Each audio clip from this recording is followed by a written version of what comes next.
Hey guys, Coach Logan here again, this time with our game of the week. For this week's game, I chose one from the ICN end of the year grade championships, which we just had today, Sunday, June 7th.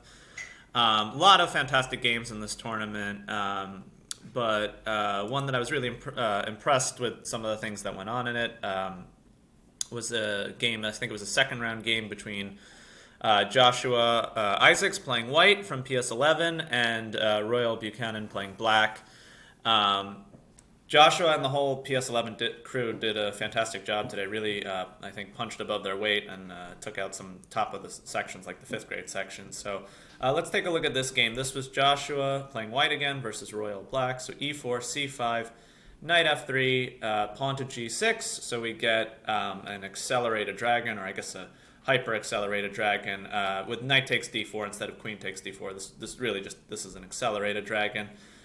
There's another option white has here to play queen takes d4, with the point being after knight f6 he can throw in the move pawn to e5 here, like play pawn to e5, which there's some theory there. Black can play knight c6. Kicking the queen, gaining like a little development Zwischenzug there. It's kind of interesting. I'm not really going to go deep into the theory there because that's not what happened in the game. Instead, we had knight takes d4, knight to c6 from black, and now white played knight to c3, which I don't think could be considered a bad move. It's definitely one of the main lines. It's a good move. I think at the top levels, they tend to prefer pawn to c4, going for the Maroczy bind, just really making it hard for black to ever get through the d5 break, which is a kind of a critical pawn break in the accelerated dragon. But knight c3 is a very logical development move. Black continues with bishop to g7. We see bishop e3 from white, knight f6, pawn to f3, which is probably a little bit inaccurate. I think the main move is bishop c4, which also, again, has the idea of stopping pawn to d5 from black. So, for instance, like, say, castles, white usually plays bishop b3 and just keeps an eye on this d5 square. Basically, the way white is playing this, white is playing it with f3 as though this were just a regular dragon. I know this is a little bit of an opening detour, but it's interesting. In a regular dragon, black plays d6, d4, takes, knight f6, knight c3, g6, bishop e3, bishop g7, and then f3 is played here. And you'll notice with the inclusion of d6 and black not having played knight c6 yet, it's a little bit harder for black to throw d5 so quickly, especially after something like castles and if bishop c4 here, it's hard to do. If queen to d2, it's usually they'll want to play knight to c6 first. By playing the way Royal did without playing d6, as he did in the game, by playing this way, after the move f3, castles and queen to d2, we basically get a position like we just saw, only without having spent a move on d6. And Royal uses that to his advantage by just playing d5 in one move, just blowing up the center altogether, which makes a lot of sense for black given the way that he's played. In an accelerated dragon, black is developing very quickly. He's already developed 3 pieces and castled. The only drawback of his position is he's a little bit behind in space. White has a pawn in the center and is controlling d5, but black immediately blows that up with pawn to d5 himself. And so here I think black has sort of maybe, not sort of, maybe that's a soft way of saying it. I think black has won the opening battle here. After knight takes c6, b takes c6, and castles, this is really not kind of the way white wants to have this English attack going. Black has a semi-open b file, pretty good stake in the center with d5. I think this looks like a pretty good version of a dragon for black. So we get bishop e6, just developing a piece and sort of piling up pressure on white's queen side. Pawn takes, knight takes, we get bishop d4, swapping off the dark squared bishops, and then I rushed that queen a5 was played. I had some question about whether queen a5 was correct, or maybe something like queen c7 with ideas of keeping the a file open in case we want to run the pawn. But truthfully, I'm just not enough of a dragon player to really have a good feel for it. Queen a5 certainly seems reasonable. Knight takes d5. C takes d5. We get king b1, sort of a prophylactic, king. You can't really call it a retreat. It's like a king side shuffle. Rook to b8. Pawn to b3, which is probably not a good sign for white. Rook f to c8. And here we get bishop d3 developing, and we've definitely reached this middle game stage where, I think it clearly looks like black's attack is materializing somewhat faster than white's. Black has 2 rooks lined up on semi-open files. White hasn't really opened a file on the black king yet. So white's definitely feeling pressure. Royal plays queen to a3, getting ready for, I think for stuff like pawn to a5. Into a4, in which case, if that happens, I think it's going to be lights out. So white plays queen to b2, trying to trade queens, because structurally white's not doing badly. If we get a queen trade here and this goes to an endgame, I mean, white's structure is not really any worse than black's. In fact, he has a queenside majority. Maybe that'll play. Queen to c5, so royal avoids the trade, and then we get h4. So Josh does start to get his attack going. Here, royal plays a5, and now I think we're starting to reach some of the critical points. So, Josh here plays a move that I'm not so much a fan of. He played pawn to a4, which I think is it's a bad sign in these types of positions if you're having to make pawn moves on your king's side of the board, if that makes sense. When you're castled on opposite sides and you're trying to attack their king, you want to keep the pressure on their king. Every tempo you spend, dealing with something on your king's side of the board means you're not advancing your own attack, and it's not even clear that these sorts of moves help your king. So I think it would have been much better for white to have played the move h5 here, after which I think black is actually under a fair amount of trouble. I should say under a fair amount of pressure. Whether he's really objectively in trouble, I don't know, but certainly practically speaking, white's attack is starting to look a little bit scary. Even though his queen is kind of on this awkward b2 square, it's really pretty powerful on this diagonal. That's a weak diagonal without black's bishop there. White's bishop is aimed at the king, white's pawn is aimed at the king, white's rook is aimed at the king. White has a lot of pieces that are ready to roll. So for instance, if black were to just kind of blindly continue here with pawn to a4, as though nothing were going on, h takes g6, f takes g6, black can't play h takes g6 because of rook h8 checkmate or queen h8 checkmate. He'd have to play f takes g6. And now pause your videos if you want, but white has a tactic here. I'm going to continue. You can keep your video paused, but bishop takes g6, and just all heck breaks loose on black's king here.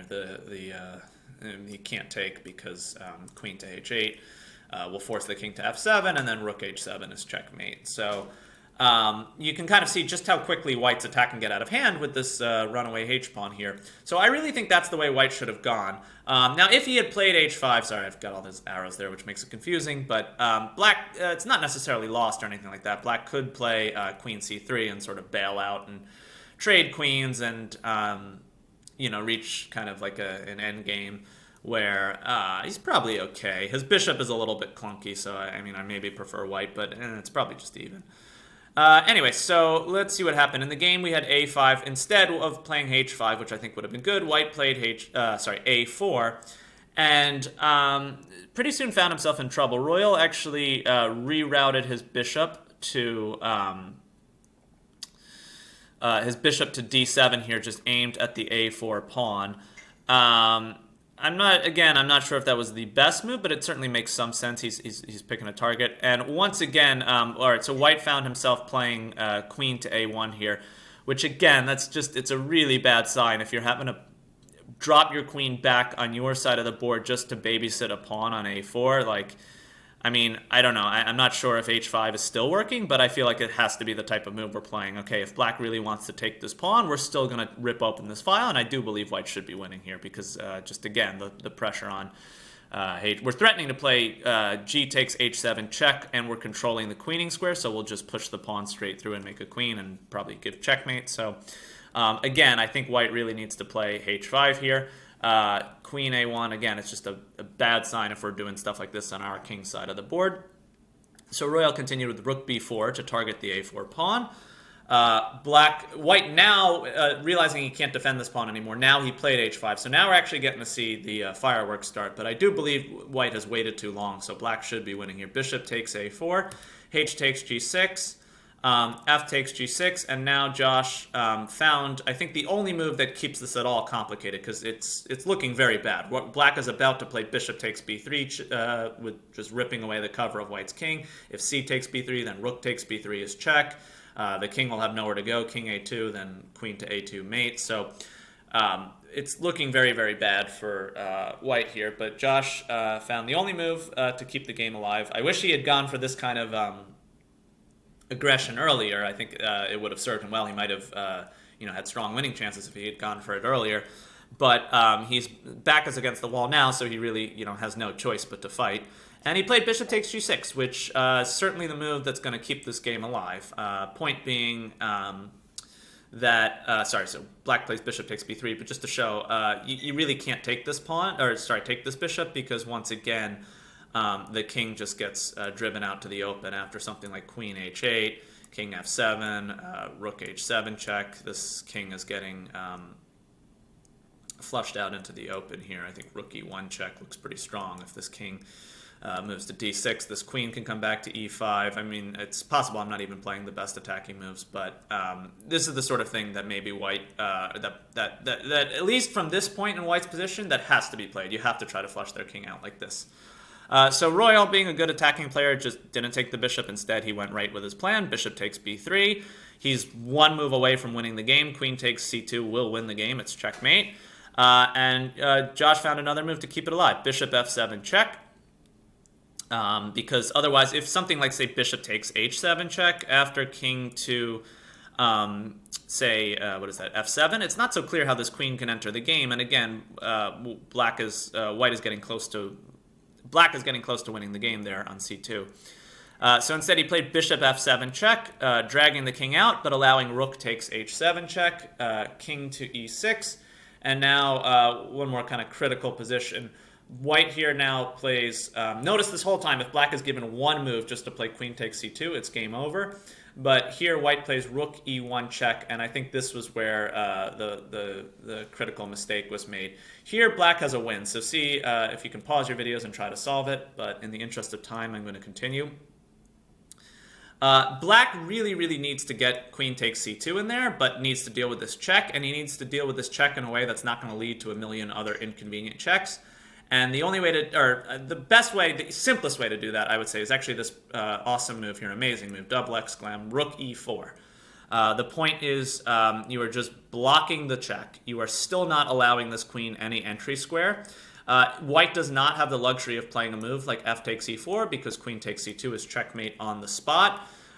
They could play rook takes e4, but after d takes, again, this checkmating threat is too strong. You don't even have time to take the bishop because this is still checkmate. So White would be more or less out of checks. I don't know, you could throw rook h6 check in there, but king d7, and again, White is out of checks. Rook e4 would have won the game. Unfortunately, Royal played king d7, which this once again leads to a whole slew of checks. We get rook takes e7 check.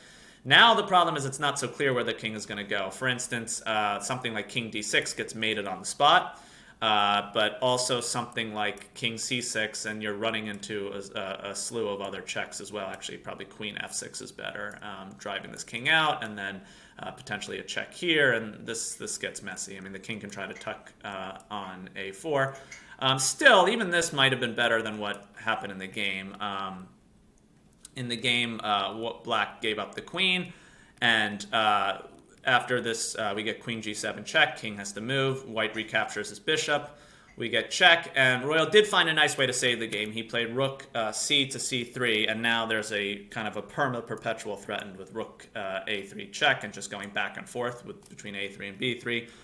White gave a bunch of checks and eventually decided that there was no real way to make progress. And after a while, they took a threefold repetition. So I won't go too deep into that because we're almost at time for the video. But a very, very interesting game. Some missed chances for both sides. The game finished in a draw.